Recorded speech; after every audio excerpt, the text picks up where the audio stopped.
Hello guys. இன்று நாம் பார்க்கப் போகும் கதை காதலியின் பார்வைக்காக தன் உயிரையே பணயம் வைத்த ஒரு பாக்ஸரின் கதைதான். ஆல்வேஸ். நீங்கள் இன்னும் என் சேனலை சப்ஸ்கிரைப் செய்யவில்லை என்றால் தயவுசெய்து அதை சப்ஸ்கிரைப் செய்யுங்கள். கதைக்கு செல்வோம். கதை சியோல் நகரில் ஆரம்பிக்கிறது. ஹீரோவின் பெயர் சியோல் மின். அவர் ஒரு காலத்தில் பெரிய குத்துச்சண்டை வீரராக இருந்தவர். ஆனால் இப்போது ஒரு தண்ணீர் கேன் போடும் வேலை மற்றும் இரவு நேரத்தில் பார்க்கிங் பூத் காவலாளி வேலை பார்க்கிறார். அவர் மிகவும் அமைதியானவர், யாருடனும் அதிகம் பேசமாட்டார்.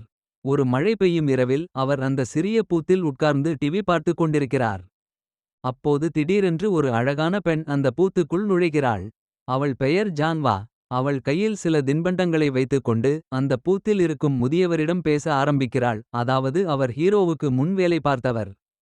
அவளுக்கு அந்த முதியவர் வேலை மாறியது தெரியாது. அவளுக்கு கண்கள் தெரியாது என்பது ஹீரோவுக்கு அப்போதுதான் புரிகிறது. அவள் பார்வையற்றவள் என்பதை உணர்ந்த சியோல்மின் அந்த தாத்தா வேலையை விட்டு நின்றுவிட்டார்.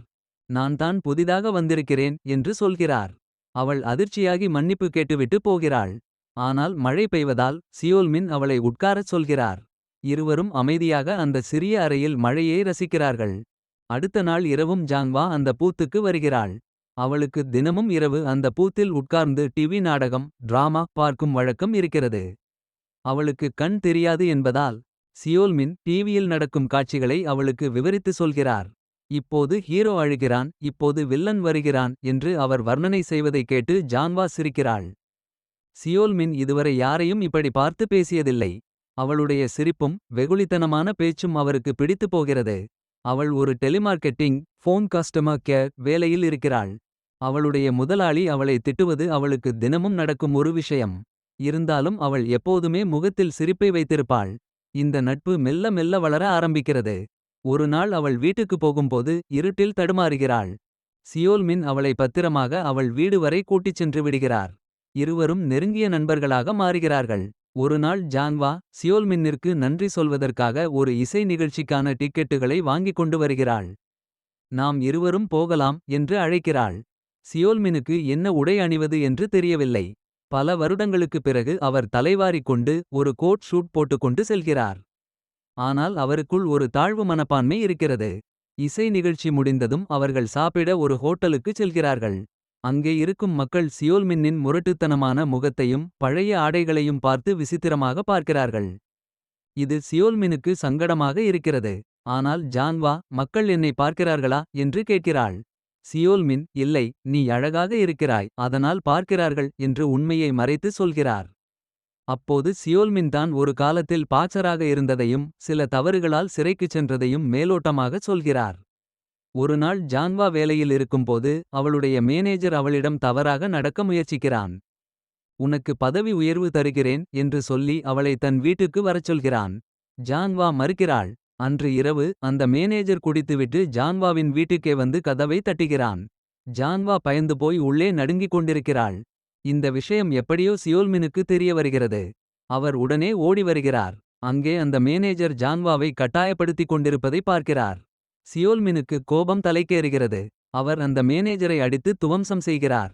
ஜான்வாவை காப்பாற்றுகிறார். ஆனால் இந்த சண்டையில் சியோல்மின்னிற்கும் காயம் ஏற்படுகிறது. ஜான்வா அழுதுகொண்டே அவரை தடுக்கிறாள். எனக்காக சண்டை போட வேண்டாம் என்று கெஞ்சுகிறாள். அன்று இரவு சியோல்மின் அவளை சமாதானம் செய்து பாதுகாப்பாக இருக்க வைக்கிறார். இந்த சம்பவத்திற்கு பிறகு ஜான்வா தனியாக இருப்பது பாதுகாப்பில்லை என்று சியோல்மின் நினைக்கிறார். ஜான்வாவும் அவரை நம்ப ஆரம்பிக்கிறாள். சியோல்மின் தன் வேலையை விட்டுவிட்டு ஜான்வாவின் வீட்டிலேயே தங்கி அவளை பார்த்து கொள்ள முடிவு செய்கிறார். அவர்கள் இருவரும் ஒரே வீட்டில் வாழ ஆரம்பிக்கிறார்கள். சியோல்மின் அந்த வீட்டை அவளுக்கு ஏற்றாற்போல் மாற்றுகிறார். அவள் இடித்துக் கொள்ளாமல் இருக்க மேசையின் கூர்மையான முனைகளில் பஞ்சு வைக்கிறார். ஜன்னல் ஓரத்தில் மணிகளை தொங்கவிடுகிறார். அவர்கள் ஒரு நாய்க்குட்டியை கோல்டன் ரெட்ரீவர் வாங்குகிறார்கள். அதற்கு டிங்கா என்று பெயர் வைக்கிறார்கள். சியோல்மின் மீண்டும் பாக்ஸிங் பயிற்சி செய்ய ஆரம்பிக்கிறார். ஆனால் இம்முறை சண்டைக்காக அல்ல, உடம்பை ஃபிட்டாக வைத்துக்கொள்ள. அவர்கள் வாழ்க்கை மிகவும் மகிழ்ச்சியாக ஒரு கனவு போலச் செல்கிறது. இருவரும் காதலிக்கத் தொடங்குகிறார்கள். ஒரு நாள் ஜான்வா சியோல்மினை அழைத்துக்கொண்டு தன் பெற்றோரின் சமாதிக்குச் செல்கிறாள். அங்கே அவள் தன் பெற்றோரை பற்றி சொல்கிறாள். சில வருடங்களுக்கு முன்பு நடந்த ஒரு கார் விபத்தில்தான் என் பெற்றோர் இறந்தார்கள். அந்த விபத்தில்தான் என் பார்வையும் போனது என்று சொல்கிறாள். அப்போது அவள் தன் பெற்றோரின் புகைப்படத்தை காட்டுகிறாள். அந்த புகைப்படத்தை பார்த்ததும் சியோல்மினுக்கு தூக்கி வாரிப் போடுகிறது. அவருடைய கை நடுங்க ஆரம்பிக்கிறது. அந்த படத்தில் இருப்பவர் வேறு யாரும் இல்லை, சியோல்மின் பல வருடங்களுக்கு முன்பு ஒரு கடன்காரருக்காக மிரட்டச் சென்ற ஒரு நபர். சியோல்மினுக்கு தன் கடந்த கால பாவம் கண்முன் வந்து நிற்கிறது. தன் காதலியின் இந்த நிலைக்கு தானே காரணம் என்பது அவருக்கு புரிகிறது. அவர் குற்ற உணர்ச்சியில் துடிக்கிறார். இங்கே ஒரு சிறிய ஃபிளாஷ்பேக் காட்டப்படுகிறது. சில வருடங்களுக்கு முன்பு சியோல்மின் பணத்திற்காக கடன் வசூலிக்கும் ரவுடியாக வேலை பார்த்தார். ஒரு நாள் அவர் ஒரு நபரை துரத்திக் கொண்டு போனார். அந்த நபர் மாடியிலிருந்து கீழே விழுந்துவிட்டார். கீழே விழுந்த அந்த நபர் தன் உடலில் தீ வைத்துக் கொண்டு ரோட்டில் ஓடினார். அப்போது எதிரே வந்த ஒரு லாரி அந்த நபர் மீது மோதியது. அந்த விபத்தினால் லாரி கட்டுப்பாட்டை இழந்து அருகில் வந்த ஒரு காரின் மீது மோதியது. அந்த காரில் இருந்தவர்தான் ஜான்வாவின் அப்பா. அந்த விபத்தில்தான் ஜான்வாவின் பெற்றோர்கள் இறந்தார்கள், அவளுடைய கண்கள் பாதிக்கப்பட்டன. சியோல்மின் அப்போது செய்த அந்த தவறுதான் இன்று தான் உயிருக்கு உயிராக நேசிக்கும் பெண்ணின் வாழ்க்கையை அழித்திருக்கிறது என்பதை அவர் உணர்கிறார். அவரால் ஜான்வாவின் முகத்தை பார்க்கவே முடியவில்லை. சில நாட்கள் கழித்து ஜான்வாவிற்கு மருத்துவ பரிசோதனை நடக்கிறது. டாக்டர் சியோல்மினை தனியாக அழைத்து ஒரு அதிர்ச்சியான செய்தியை சொல்கிறார். ஜான்வாவின் கண்களில் இருக்கும் நரம்புகள் செயலிழந்து வருகின்றன. இன்னும் ஒரு மாதத்திற்குள் அறுவை சிகிச்சை செய்யவில்லை என்றால் அவளால் வாழ்நாள் முழுவதும் பார்க்கவே முடியாது என்று சொல்கிறார். அந்த அறுவை சிகிச்சைக்கு மிகப்பெரிய தொகை தேவைப்படுகிறது. சியோல்மினிடம் அவ்வளவு பணம் இல்லை. அவர் என்ன செய்வது என்று தெரியாமல் தவிக்கிறார். தன் காதலியின் பார்வைக்கு தானே காரணம் என்பதால் எப்படியாவது அவளுக்கு பார்வையை மீட்டுத் தர வேண்டும் என்று அவர் சபதம் எடுக்கிறார். அவர் பழைய பாக்ஸிங் கோச்சை போய் பார்க்கிறார். பணம் சம்பாதிக்க வேறு வழியில்லாததால் சியோல்மின் ஒரு ஆபத்தான முடிவை எடுக்கிறார். தாய்லாந்தில் நடக்கும் ஒரு சட்டவிரோத குத்துச்சண்டையில் இல்லீகல் கேம்பலிங் ஃபைட் கலந்து கொள்ள சம்மதிக்கிறார். அது விதிகளே இல்லாத ஒரு சண்டை. ஒருவர் சாகும் வரை கூட அடிக்கலாம். அந்த போட்டியில் ஜெயித்தால் அறுவை சிகிச்சைக்கு தேவையான மொத்த பணமும் கிடைக்கும் என்று ஒரு புரோக்கர் சொல்கிறான். சியோல்மின் இது உயிருக்கே ஆபத்து என்று தெரிந்தும் ஜான்வாவின் பார்வைக்காக ஒப்புக்கொள்கிறார்.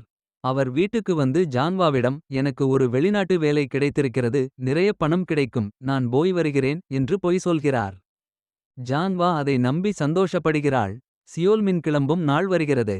அவர் ஜான்வாவிடம்தான் சேமித்து வைத்த பணத்தையும் அட்வான்ஸ் வாங்கிய பணத்தையும் கொடுக்கிறார். இதை வைத்து அறுவை சிகிச்சை செய்துகொள், நான் வருவதற்குள் நீ குணமாகிவிடுவாய் என்று சொல்கிறார்.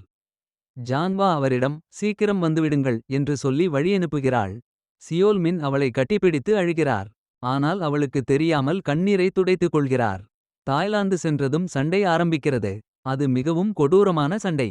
எதிராளி சியோல்மினை இரக்கமே இல்லாமல் அடிக்கிறான். சியோல்மின் இரத்த வெள்ளத்தில் மிதக்கிறார். ஆனாலும் ஜான்வாவின் நினைவு அவருக்குள் இருப்பதால் அவர் அடி வாங்கி கடைசியில் எதிராளியை வீழ்த்தி ஜெயிக்கிறார். ஆனால் அந்த சூதாட்ட கும்பல் அவரை ஏமாற்ற நினைக்கிறது. சண்டை முடிந்து பணத்தை பெற்றுக்கொண்டு வெளியே வரும்போது அந்த புரோக்கரின் ஆட்கள் சியோல்மினை தாக்குகிறார்கள். அவர்கள் அவரை கத்தியால் குத்தி தலையில் பலமாக அடித்து குப்பைகள் கொட்டும் இடத்தில் தூக்கி வீசுகிறார்கள். இதற்கிடையில் சியோல்மின் அனுப்பிய பணத்தை வைத்து ஜான்வா அறுவை சிகிச்சை செய்து கொள்கிறாள். அவளுக்கு பார்வை திரும்புகிறது. கண் விழித்ததும் அவள் முதலில் தேடுவது சியோல்மினைத்தான். ஆனால் அவர் இல்லை. வேலை முடிந்து வந்துவிடுவார் என்று அவள் காத்திருக்கிறாள். நாட்கள் வாரங்கள் மாதங்களாகின்றன. சியோல்மின் வரவே இல்லை. அவள் பழைய பார்க்கிங் பூத்துக்கு போய் விசாரிக்கிறாள். ஆனால் யாருக்கும் அவரை பற்றி தெரியவில்லை. அவர் தன்னை ஏமாற்றிவிட்டு போய்விட்டார் என்று நினைத்து அவள் அழுகிறாள். 2 வருடங்கள் கடந்துவிடுகின்றன. ஜான்வா இப்போது சொந்தமாக ஒரு பூக்கடை மற்றும் மசாஜ் சென்டர் வைத்திருக்கிறாள். அவள் பார்வை கிடைத்த பிறகு வாழ்க்கையில் முன்னேறியிருக்கிறாள். ஒரு நாள் ஒரு தொண்டு நிறுவனத்தில் அவள் மசாஜ் சேவை செய்யச் செல்கிறாள். அங்கே முகம் முழுக்க தழும்புகளுடன் ஒரு கால் நொண்டியான நபர் அமர்ந்திருக்கிறார். அது சியோல்மின்தான்.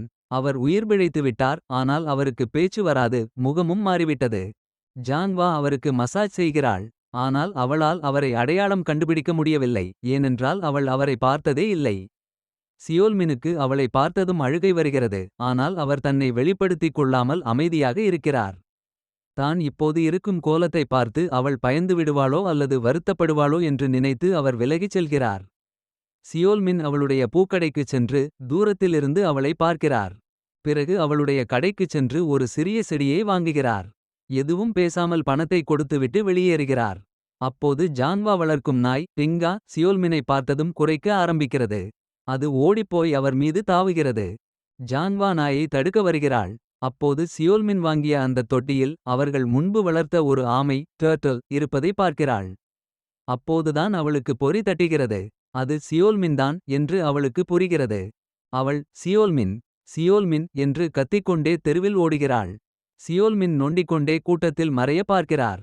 ஆனால் ஜான்வா அவரை தேடி கண்டுபிடித்து விடுகிறாள். ஆற்றங்கரையில் உட்கார்ந்திருக்கும் அவரை பார்த்து அவர் முகத்தை தொட்டு பார்க்கிறாள். அவளுடைய தொடுதல் மூலம் அது அவர்தான் என்பதை உறுதி செய்கிறாள். ஏன் என்னை விட்டு போனீர்கள் என்று கேட்டு அழுகிறாள். சியோல்மின் கண்ணீரோடு அவளை கட்டியணைக்கிறார். இருவரும் மீண்டும் சேருவதுடன் படம் முடிகிறது. Please subscribe my channel.